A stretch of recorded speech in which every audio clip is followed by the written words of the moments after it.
after a turbulent year of unknowns. In online learning, we do have to modify, we do have to accommodate it because it's different online. Students, parents, and educators have been faced with ongoing lockdowns and stay-at-home orders. Challenge with the timed exams is they're based on normative able-bodied standards of time, so clock time, whereas a lot of students who are using assistive technology, myself included, we need to do things a little bit more slowly because we're listening. And students with disabilities have disproportionately had their education disrupted. He said, sometimes online schooling, I'm tempted to play with toys, right? Or I'm tempted to play with the things in my house. Whereas so the impulsivity to do things has kind of just changed flavor. The Ontario government is now considering a permanent online education solution. And for students with disabilities, the added barriers are there's some things you can't teach distantly. Like if a kid is in the early years and they're trying to learn Braille, you can't do hands-on instruction so easily when you're not physically there with the student. Fully online learning can have consequences that range from a student's physical and developmental health. It's a concern for us that where resources need to be brought to bear on these exacerbated gaps, they're instead being pulled away. To their mental health. I cannot type another message. I cannot sit in another Zoom call. I'm burnt out. I'm done. Are students ready for a permanent online learning option? I'm Chris Vallée, and I'm asking, is it time for online?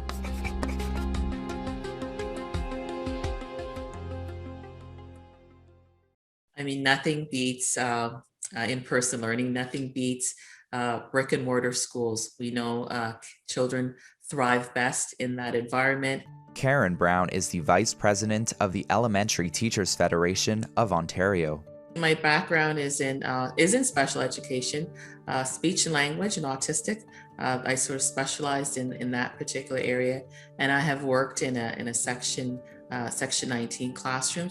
Every student in this province is entitled to an education, and our special education students should have the same supports as any other student across this province. Other students have the ability to be online and to get the support of a teacher and other support mechanisms, but we're seeing that for some of our special education students, that is not possible. And that is an issue of equity and equity of access, and it's a human rights issue.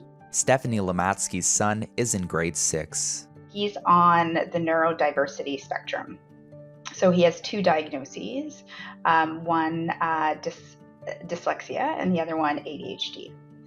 And so both of those we've been attempting to manage in virtual school because that was our initial decision. At the beginning of the school year, when we had to make a choice, I think for parents, there was no perfect choice. We didn't know how it was going to play out.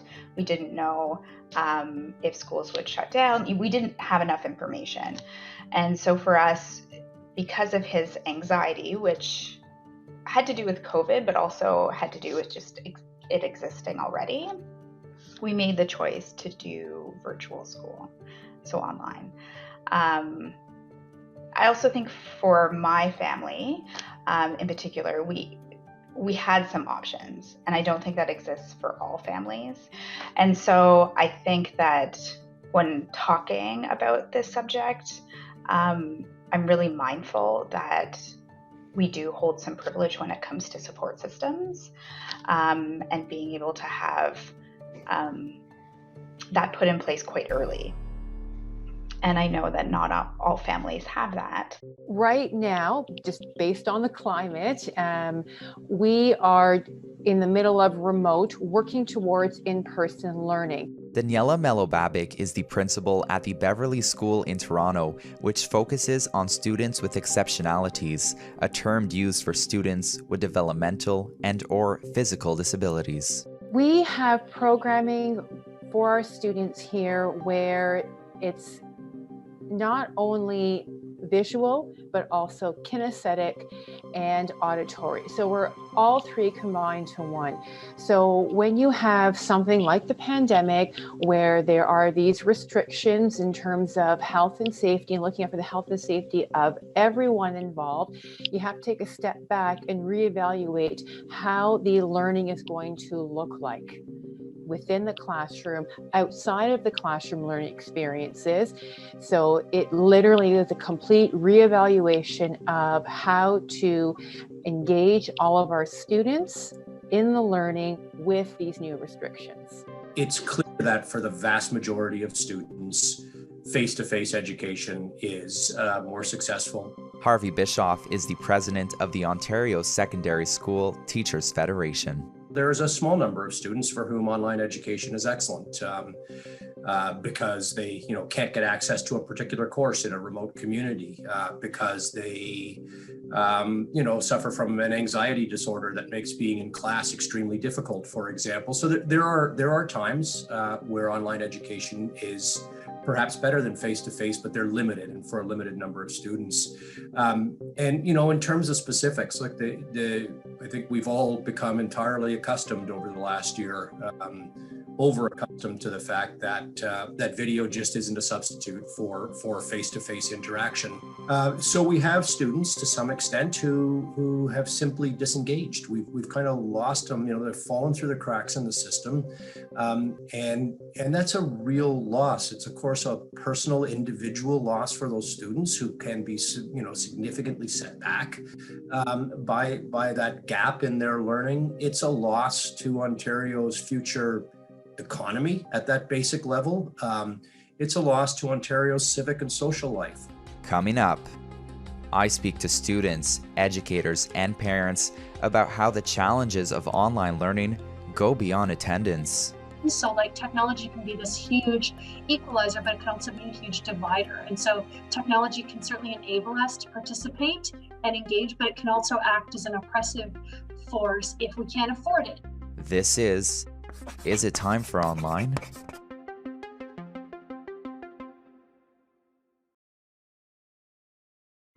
Welcome back to Is It Time for Online? I'm Chris Vallée. Remote learning certainly is not without its challenges. Elizabeth Muller is a first-year PhD student who is blind. She is also the Accessibility Commissioner for the Society of Graduate Students at Western University. I think the biggest barrier to remote learning is that we all had to jump in with both feet when the pandemic started a year ago with very little planning time. And so what that meant was a lot of platforms were not designed with access in mind. For myself, one of the big challenges has been navigating the online platforms that we're required to use as students. And, the challenge is that a lot of courses are synchronous. So you're on Zoom for long periods of time. For some people, that's really difficult. Michelle Wolfe is a first-year law student at York University who identifies as blind. It's been a bit of a challenge. I think there's been hard things and silver linings. I am not a super keen online learner. I learned that in my undergrad degree. I personally really thrive in a classroom setting where there's discussion and people can, share, and it just helps me stay connected to the material. Listening to a talking head on a screen is just it's not the same thing. Professors still, I would say, struggle with the idea of creating accessible content. And so although they've posted their PowerPoint slides online, their slides still aren't accessible. And so I can download the PowerPoint, but then I have to give it to someone else who can then sort of transcribe it for me into an accessible format or into a Word format, whatever I would like. Specialty exam software that basically locks your entire computer down so that you can't access notes or internet or anything. But in the process of doing that, it also locks down all of your accessibility programs. So there's definitely work to be done in figuring out how to bridge the gap for students with disabilities still. Elizabeth agrees. It's like looking at the technology from kind of a technological oppression lens. So like technology can be this huge equalizer, but it can also be a huge divider. And so technology can certainly enable us to participate and engage, but it can also act as an oppressive force if we can't afford it, if we can't afford the adaptive technology, if we're not able to get online because it's not accessible and doesn't interact. So I think technology is a really complex thing to take up, depending on who you are, your positionality, where, and what that says about what you can access. Stephanie Matsky and her son have also struggled with the technology. I think one thing that we didn't consider, and he actually brought up, was that going back and forth to documents, so on his one computer, was actually really, really stressful because he would forget what he was about to write. And I think that has kind of been a big learning experience for us. And also something for grade 6, we're trying to prepare him to be more independent. And so, alarms have been great. They have been the biggest thing for us. At the elementary and secondary levels, teachers have been faced with a hybrid model, which Karen Brown argues is hard for teachers to give equal attention to online and in-class students. It has created a very different environment. But when you have some students in front of you and some students on a computer screen,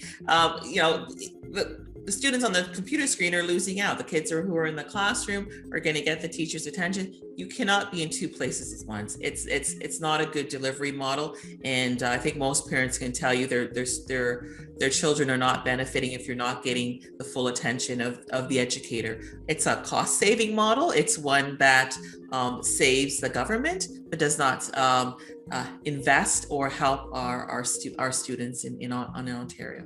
Harvey Bischoff. There is a world of difference between teaching in class and teaching online. They are two entirely different modes of pedagogy, which is why the hybrid model that's been adapted by quite a few school boards around the province during the pandemic, where you're teaching kids both in your class and at home online, is an absolute failure because they are two different modes. And so yes, any educators who don't have previous professional development and experience working online will absolutely need that support if they're going to be moved in any significant way to an online environment post pandemic. I'm totally blind, and I'm involved with education on multiple fronts. David Lepofsky is an advocate for students with disabilities and their parents through his work with Ontario Parents of Visually Impaired Children, or OPVIC, and the Accessibility for Ontarians with Disabilities Act Alliance. A year ago, when governments had to move to online learning very rapidly in a crisis, you got to cut them a lot of slack. However, we are 1 year into it now. And it is clear that when they moved to online learning, they took a one-size-fits-all. As with the way they run the school systems too often, they kind of assumed they're serving students without disabilities. And the solution for students with disabilities, whether vision loss or other, was leave it to school. In Ontario, the Ontario government just left it to 72 school boards to each figure out what the problems are and how to fix them. So we called on provincial government to show leadership here, provide the resources, provide the supports, and come up with some common practices. And they didn't, for the most part. They just didn't. And so what we found out when we talked to some parents of kids with vision loss around Ontario is, with the move to online learning, that the experience varied wildly from student to student. The added barriers are, there's some things you can't teach distantly. Like if a kid is in the early years and they're trying to learn Braille, you can't do hands-on instruction so easily when you're not physically there with the student. Coming up. Without students in the building, the halls don't light up, the classrooms don't light up, you don't hear the laughter, the singing down the halls, as kids are smiling. This is It Time for Online?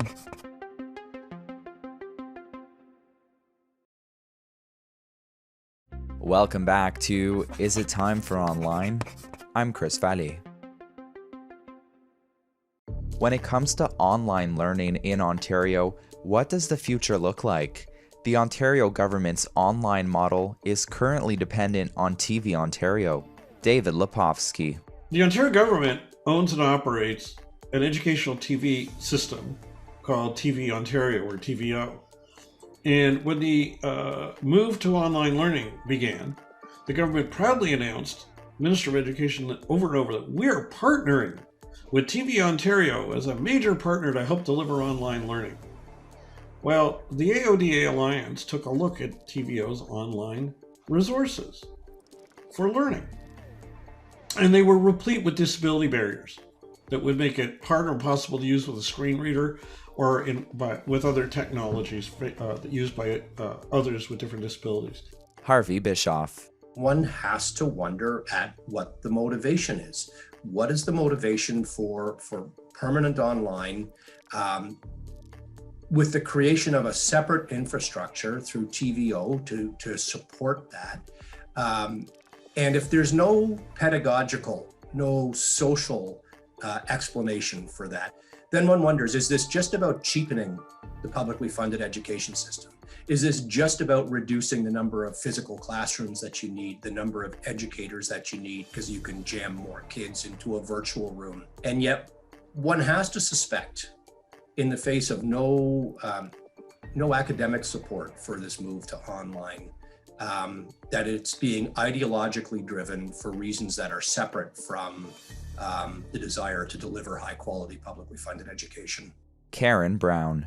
I mean, this government is proposing a permanent online solution without it having done any research, hasn't really had any consultations. Of course, many parents right now, in light of a pandemic, are in favor of online learning because in-person learning that they feel is not safe, right? The mechanisms that are there to put parents at ease are not in place, and that's why we have so many online. Educators have had to focus on the absolute key pillars. And so we know that means there's going to be achievement gaps going forward.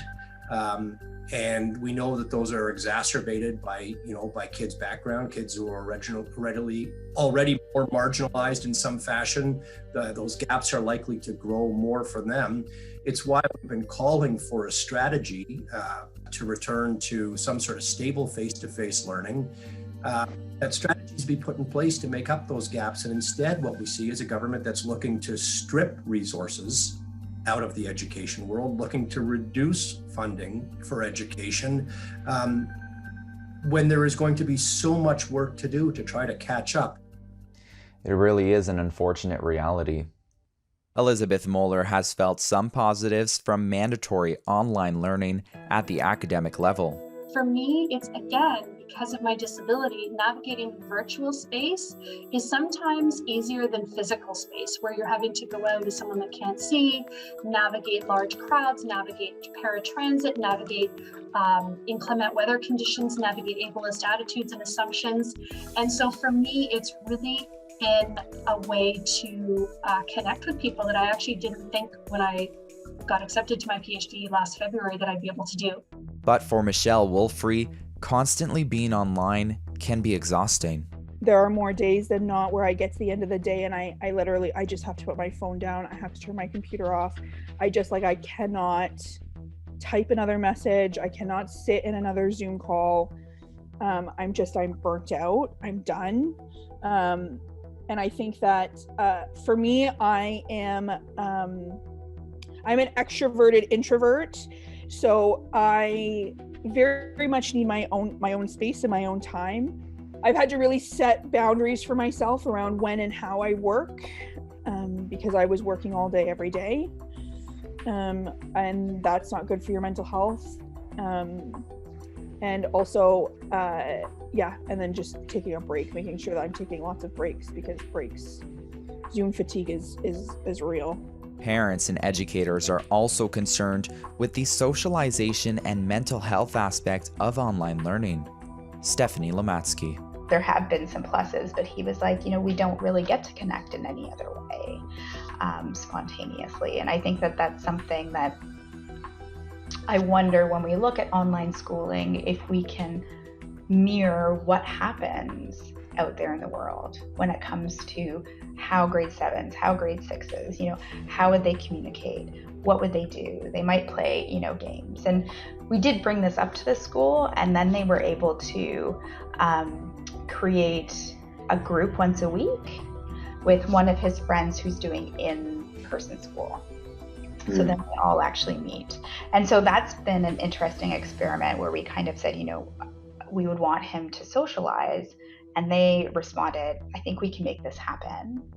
And then it's really this spontaneous conversation. However, that's something we advocated for based on his needs. But I think when looking at the overall curriculum, if this is going to continue, that's a really important piece to put in. Students want to actually be able to engage with their peers, that social interaction, the sort of things that you cannot do online, that social emotional development, that sharing of ideas, those aha moments, that organic learning that occurs when you're in person. And I think it's not for everyone, as some students do thrive, but most students find it very isolating and very, very difficult. There's a lot who are quite depressed because they're not able to connect with their friends and within the system. Ultimately, Daniela Malobabik shares something that will be missed if the province moves forward with a permanent online education model. Without students in the building, the halls don't light up, the classrooms don't light up, you don't hear the laughter, the singing down the halls, as kids are smiling. It's the culture here of the family, of the love. And right now, you don't have that. Host, Chris Vallée. Producer, Emily Ramsey. Videographer and editor, Darcy DeToni. Integrated Described Video Specialist, Simone Cupid. Audio post, Mark Phoenix. Graphics, Mike Smith. Senior producer, Michelle Dudas. President and CEO, David Arrington. Copyright 2021, Accessible Media Inc.